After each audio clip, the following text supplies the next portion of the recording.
Chris, have you voted yet? Oh, yeah. You did. You did. Did you mail in your ballot or early voting? No, I did person? early voting over a week ago.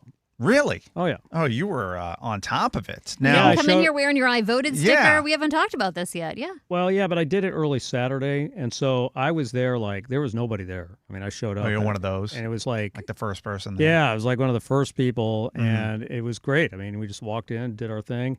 Got the sticker. The problem is, you get it on a Saturday, and it's like, where's the sticker? By Monday. Right, yeah, that's so true. that's why I didn't have it. I don't know where it is at this point. But I was actually disappointed with the sticker because it used to say early voter on there. Instead, it was just an I voted sticker that they give to everybody. That's so what I was like, yeah, you feel like you should get extra points for voting early? Yeah. Yeah, and then like with the kids, they used to say future voter. And they didn't even have those. Oh, they did. They had them when I went to vote. They had the future voter ones. Yeah. Well, I got screwed. Did you get one with the orange on it? Some of them have oranges on them. I didn't have options. They just handed me one. Yeah. Oh, all right. Yeah. Oh, so when I went, they had a table with a bunch of different ones. Yeah, I didn't get to pick like you did, but see, you had no line. I went Friday at 2:00. Okay. And I thought I'd be in and out. I thought Friday at 2, people are working. No big deal. Wound up having to wait for like a half hour. There was a huge line, and I sat there and I was judging everybody. I was trying to figure out how they were going to vote just purely based on their appearance. And it was a good time. We're all wearing blue this morning, so hopefully people aren't just assuming that because we're all wearing blue that's how we voted. So what was the tally? I can tell you, I thought a few more Trump supporters than Harris supporters, and I think I got most of them right. I think there's no way to know whether or not he was right, but And also, I was telling Dana this earlier. While I was waiting for my ballot, I was looking around at everybody who was voting. And when I got done, I took one more look around, and there was a lot of people. They were still trying to figure things out. And I knew exactly what happened. They didn't go in there prepared. They got to the end of the ballot with all the local stuff, and they got all tripped up, and they didn't know what to do. Right. They got to the ones where there's no party affiliation. Yeah. Like the judges and the school board and stuff like that. There's no party affiliation. Yeah, and some counties have specific ballot issues that you may not have even heard about if you weren't paying close attention. They're like reading these things like, wait a minute, what does that mean? Yeah, exactly. Yeah, that's what was happening. All right, let's get to today's top stories now. What do we got going on? Well, hurricane season is not over yet. Potential Tropical Cyclone 18 is expected to become a tropical storm today. The National Hurricane Center says it has top sustained winds of 35 miles per hour, so it's very close to becoming Tropical Storm Rafael. Its projected path has it crossing Cuba later in the week and then entering the Gulf of Mexico. It could be a Category 1 hurricane. But the good news is that there's a high-pressure center east of Florida. That's pushing the storm away from the Florida Peninsula. Good.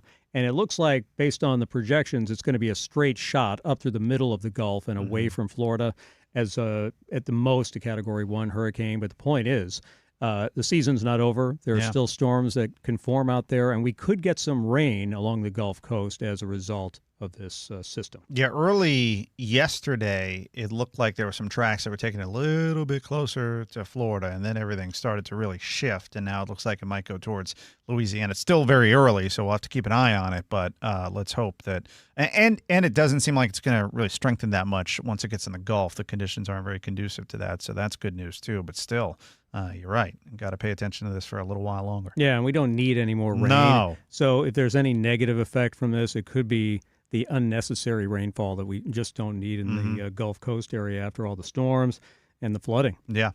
South Florida Democrats trying to cut into Republicans' voter turnout advantages in the Miami-Dade County area. Early voting came to an end on Sunday, and more than 320,000 Republicans cast ballots by mail or in person. According to the Miami-Dade Elections Department, Democrats do outnumber Republicans in the most popular county in the state. They had cast about 286,000 votes, and overall, 856,000 Miami-Dade residents. That's more than half of the registered voters voted ahead of Election Day. And then there were another 230,000 people who were not affiliated with any political party. So if Democrats are going to catch Republicans in Miami-Dade, it's going to have to be on Election Day. Right, and that's going to be something to watch. There are 3 counties, I think, worth paying close attention to on Election Day tomorrow as the results come in from here in Florida. Miami-Dade to see if it stays red after going red in 2022.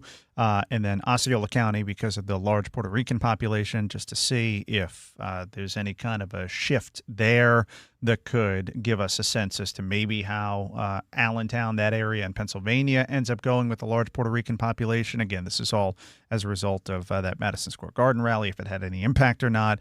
And then Pinellas County, just because it's a very close county.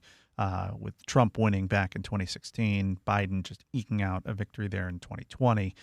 So how does Pinellas County go? I think that's going to be an interesting thing. Yeah, the congressional race there, really the most competitive in the state. Mm-hmm. Former President Bill Clinton on the campaign trail in Central Florida this weekend for Kamala Harris. Clinton warning that Trump could appoint 2 more Supreme Court justices, which would make the court almost completely conservative. And this was the same day as the Souls to Polls tradition. Clinton spoke at the Macedonia Missionary Baptist Church in the nation's oldest all-black incorporated town of Eatonville.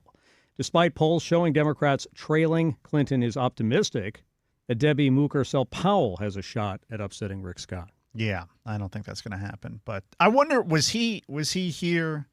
I'm guessing like he traveled with Hillary because she was in Tampa. Right, yeah, for her book thing. And yeah, she had talking about marriage, doing a talk. Yeah, the book maybe event. Maybe they traveled separately. Who knows? Yeah, maybe. Well, my question would be, if they did travel separately, why would he be here in Florida? Why not, again, one of the 7 key swing states that Harris is trying to win? I'd have Bill Clinton out in like Pennsylvania, in those areas where he could talk about the economy and things like that, not in Central Florida.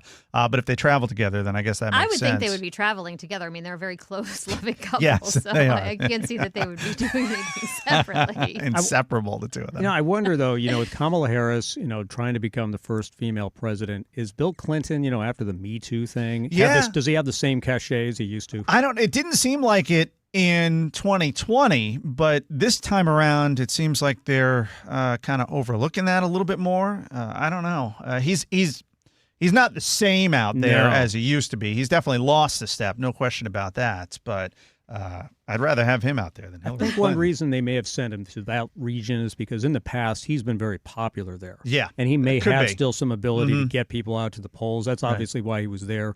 So we'll see if it makes a difference. Yeah. All right, Chris Trankman with today's top stories. Chris, thanks so much. Thank you.